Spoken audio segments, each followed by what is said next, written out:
Welcome back to the Bible Breakdown channel. Today's video will be about the mysterious Star of Bethlehem. Have you ever looked up at the night sky and wondered about the mysteries it holds? For thousands of years, one celestial event has captivated the minds of historians, astronomers, and believers alike: the Star of Bethlehem. What was it? A comet? A supernova? Or something else entirely? A miracle meant for a specific moment in history? Today, we're diving deep into one of the greatest astronomical puzzles of all time. Let's start with the original source, the Gospel of Matthew, the only place in the Bible where the star is mentioned. It tells the story of the Magi, often called wise men or kings, who came from the east to Jerusalem. They asked, "Where is the one who has been born King of the Jews? We saw his star when it rose and have come to worship him." This short passage is packed with clues. First, these weren't just casual stargazers. The Magi were likely Persian or Babylonian astrologer priests, highly respected scholars who meticulously tracked celestial movements. For them, the sky was a divine map, and a new, significant star meant a new, significant king had been born. Notice they said they saw his star. This suggests a specific celestial event tied to a royal birth. According to their astrological interpretations, when the ruthless King Herod heard this news, he was, to put it mildly, disturbed. A new king of the Jews? That was a direct threat to his power. So, he secretly met with the Magi to find out the exact time the star had appeared. This detail is crucial. It implies the star wasn't a permanent fixture in the sky, but had a specific beginning. Herod then sent the Magi to Bethlehem, telling them to find the child and report back, supposedly so he could worship him too. We all know that was a lie. As the Magi left Jerusalem, the Bible says, the star they had seen when it rose went ahead of them until it stopped over the place where the child was. This is where the story gets even more fascinating and mysterious. A star that moves and then stops? How is that possible? This single verse has fueled centuries of debate.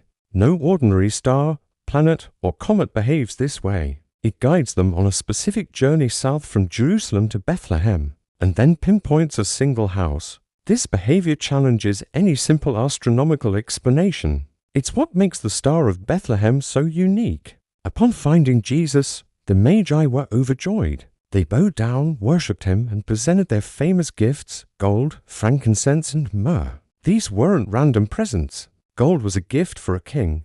Frankincense was incense used by priests in temple worship, and myrrh was an embalming oil, a tragic foreshadowing of Jesus' future death. Warned in a dream not to return to Herod, the Magi took a different route home, leaving Herod furious and leading to the horrific events that followed. But the star's role in the story was complete. It had fulfilled its purpose to guide the Gentiles, the non-Jews, to the Messiah. So, the big question remains: what did they see? Let's explore the scientific theories. For centuries, brilliant minds have tried to solve this cosmic detective story. One of the earliest and most popular theories is that the Star of Bethlehem was a comet. Comets are bright, they move across the sky, and they have historically been seen as omens. Halley's Comet, for instance, appeared in 12 BC, which is a bit too early, but another unknown comet could have passed by. However, in ancient times, comets were almost always seen as bad omens, signs of disaster, famine, or the death of a king, not the birth of one. It seems unlikely that the Magi would interpret a comet as a joyful sign announcing a new ruler. What about a supernova? A supernova is a massive, exploding star. It would suddenly appear as a brilliant new star in the sky, shining brightly for weeks or even months before fading away. Chinese astronomers, who were incredible record keepers, noted a possible supernova or nova in 05 BC in the constellation Aquila. This fits the timeline better. A new star appearing would certainly catch the attention of the Magi. But would a supernova appear to move and then stop over a specific location? It would rise and set like any other star, not guide them on a journey. This brings us to one of the most compelling and widely discussed theories: a planetary conjunction. This is when two or more planets appear to be very close together in the sky from our perspective on Earth. The great astronomer Johannes Kepler was a major proponent of this idea. In the year 07 BC, a rare and remarkable triple conjunction of Jupiter and Saturn occurred in the constellation Pisces. Let's break that down. Jupiter was considered the kingly planet. Saturn was often associated with the Jewish people. And the constellation Pisces, the fish, had ancient connections to the last days or significant world events. So, a triple conjunction of the kingly planet and the planet of the Jews happening in a significant constellation. For Babylonian astrologers, this would have been a flashing celestial billboard screaming that a powerful new king of the Jews had been born. This theory has a lot going for it. It explains why the Magi would embark on their long journey. The timing of 07 BC is also plausible, as most scholars believe Jesus was born a few years before the traditional date of 01 AD.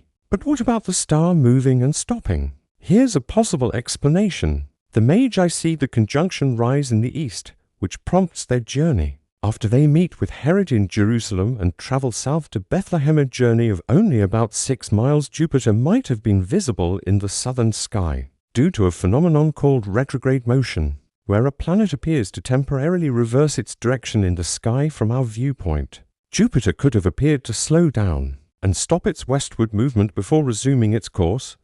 Could this be what the Gospel of Matthew describes? It's a fascinating possibility that attempts to blend science with the biblical text. But then, there's the other side of the coin. What if it wasn't a natural phenomenon at all? The text says the star went ahead of them and stopped over the place. This sounds less like an astronomical body millions of miles away and more like a localized, miraculous light.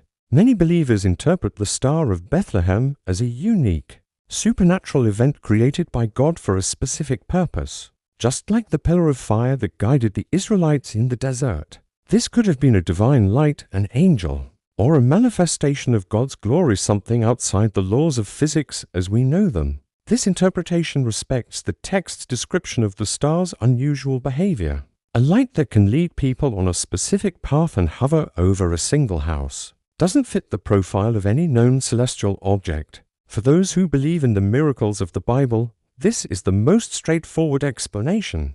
It wasn't a comet or a planet, it was simply the Star of Bethlehem, a one-of-a-kind miracle for a one-of-a-kind event. So, where does that leave us? We have compelling scientific theories, like the Jupiter-Saturn conjunction, that align well with the historical and astrological context. And we have the theological interpretation of a pure miracle, a divine sign that defies natural explanation. Perhaps the beauty of the Star of Bethlehem lies in this very mystery. It forces us to look up, to question, and to wonder. It bridges the gap between faith and science, between ancient prophecy and astronomical observation. Whether it was a conjunction of planets that astrologers interpreted as a sign, or a miraculous light sent from God, its message was the same. Something of cosmic importance was happening on Earth. It was a beacon of hope, announcing the arrival of someone who would change the world forever. The story of the Magi isn't just about a star, it's about a journey of seeking, of following a light in the darkness, and of finding something far greater than they could have imagined.